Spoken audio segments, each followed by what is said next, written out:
Bonjour. Aujourd'hui, lecture, vous ouvrez le piano, page 116. 116, c'est écrit ici 116. Nous arrivons à la fin du piano et donc à la fin, il y a les lettres qui sont un petit peu compliquées. Voilà, vous allez rencontrer maintenant les sons et les lettres qui sont un peu bizarres.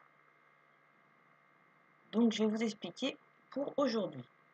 Donc vous voyez, on voit un W écrit dans 3 écritures différentes. Et donc ici, il y a une image. On voit un wagon et dans le wagon, il y a des kiwis. Et même ici devant, sur le devant du wagon, on voit qu'il y a dessiné un kiwi. Et donc, on voit que kiwi et wagon, ça s'écrit avec un W. Un kiwi, un wagon. Alors, ce qui est assez étrange, c'est qu'en fait, le W, il peut se lire de différentes façons. Donc là, vous pouvez voir que dans kiwi, il va se lire kiwi. Et par contre, ici, on va le lire comme un V, wagon. Ça veut dire que la lettre V peut faire 2 sons. Donc elle fait le son W et le son V.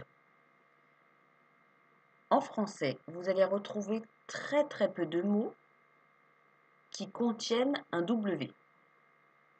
Donc on va en voir aujourd'hui dans la lecture. Et en fait, vous allez voir que c'est surtout des mots qui sont issus, qui viennent de l'anglais.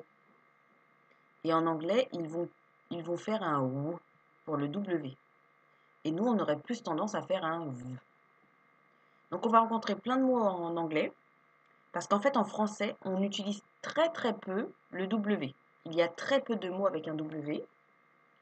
Du coup, ce sont plutôt des mots à apprendre par cœur et que vous allez rencontrer de temps en temps, mais vraiment pas beaucoup.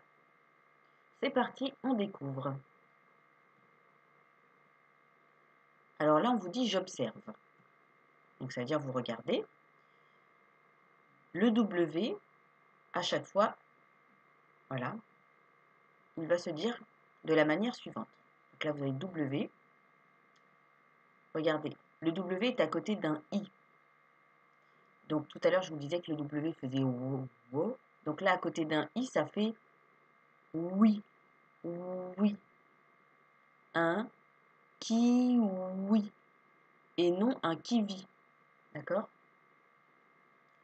Ici, W va donner, il est à côté d'un A. Donc il va donner wa. Et donc ça va faire un wapiti. Et là, le W est à côté de AI, AY. Donc AY, on l'a vu il y a une semaine, le Y c'est 2 I, l'un à côté de l'autre. Donc en fait ça fait est. C'est un mot anglais. Donc AY ça fait est comme son. Donc là ça va faire ouais. Un tramway. Donc là on répète. Un kiwi, un wapiti, un tramway. On continue. Je lis des mots. Donc là, on va mettre un peu de couleur.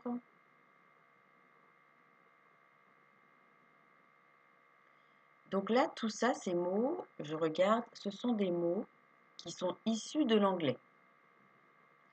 Donc, vous allez entendre le son W pour le W.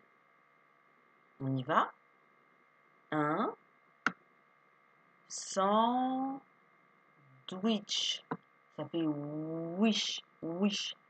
Un sandwich. Là, et I, ça fait oui. La Wi-Fi. Donc la Wi-Fi, vous connaissez, hein, c'est ce que vous utilisez pour avoir Internet sur votre ordinateur. Donc troisième mot anglais, hein, qu'on utilise en France. Un choui. Alors, chewing-gum. Chewing-gum. Un chewing-gum. Donc c'est pas facile. Quand vous le lisez comme ça, vous savez le dire, chewing-gum. Mais quand c'est écrit, ce n'est pas facile. Un chewing-gum. On peut peut-être faire une syllabe. Un chewing-gum. Et ça, c'est un prénom. William. William. Donc, on a un sandwich. La Wi-Fi. Un chewing-gum. William. On passe ici. On reste toujours sur le ou. Et à côté, il y a un A, donc ça fait un what. Et là, c'est l'île d'Hawaï. Hawaï. AI, là, on l'a jamais vu avec les trémas. On l'a peut-être rarement vu. Ça fait pas est, mais ça change en fait. Le son du i, ça fait wai. Ça fait aïe. Aïe. Donc avec le W, ça fait wai. Hawaï. Un what. Hawaï. On continue. Un tramway. Le web. Donc le web, c'est Internet en anglais. Et un western. Donc un western, c'est un film. C'est les films d'avant avec les cow-boys. Un tramway. Le web. Un western. Donc à chaque fois, ça fait ouais. On continue.